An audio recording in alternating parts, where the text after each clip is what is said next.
We will move on to the next slides, The Nightingale and the Rose theme. The story, written by 19th century Irish author Oscar Wilde, a nightingale is a small songbird that is often associated with love, innocence, and romance.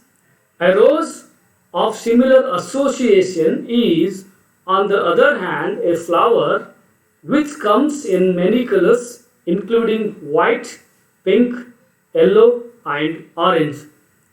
The story opens with the character of the student, perhaps a student of philosophy. This young man is in despair because there are no red roses in his garden. The little nightingale overhears the student's desperation and observes. She sees him through his sorrow and sobbing and sees beauty and what she had been searching for. She fell in love with him. Next, it is revealed why the student is in such sorrow for a flower. If he brings the red rose to the princess' ball the next night and gives it to the love of his life, she will dance with him, embrace him, and ultimately love him back. This deep emotional intensity is admirable to the nightingale as she sympathizes with the student.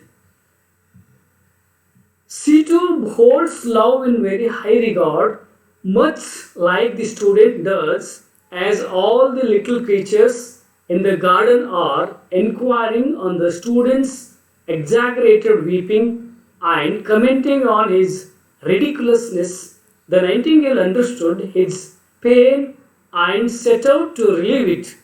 She visited all the rose trees in the garden, asking them to give her a red rose in exchange of her singing her most beautiful song.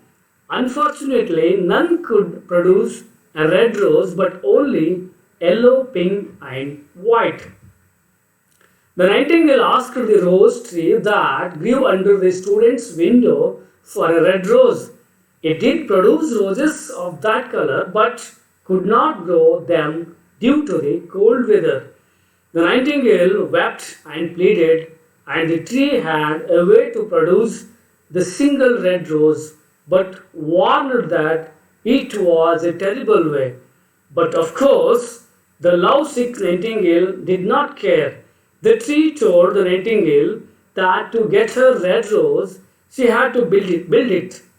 She must sing under the moonlight and build the rose with the stain of her blood. In order to do so, she must sing all night, pressing her breast against his thorn, thus sacrificing herself for the student. She did not care, and death was a price she was willing to pay. She sang the oak tree one last song while the student rose up and began to walk away, writing and thinking, soon falling asleep to the thought of his love.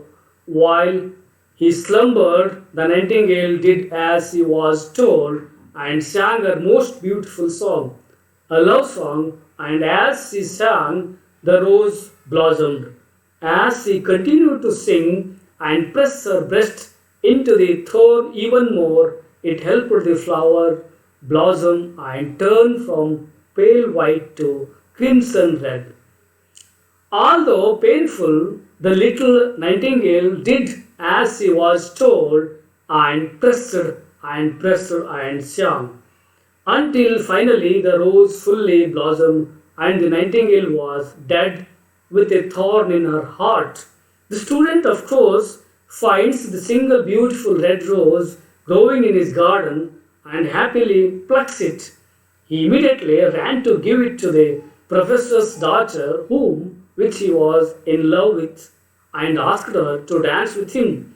But at his dismay, the girl was not pleased, proclaiming a red rose would not go with her dress and scoffing at the fact that flowers are not nearly as expensive as the jewels the chamberlain's nephew sent her.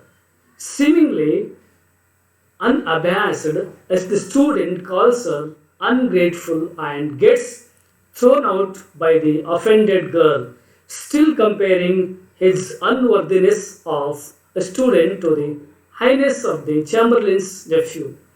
Upon leaving the student, though to himself how silly, unuseful, impractical, and untrue love is, and how he was better off studying things like logic, philosophy, and metaphysics, and that's what he did. This is the end of the video lecture.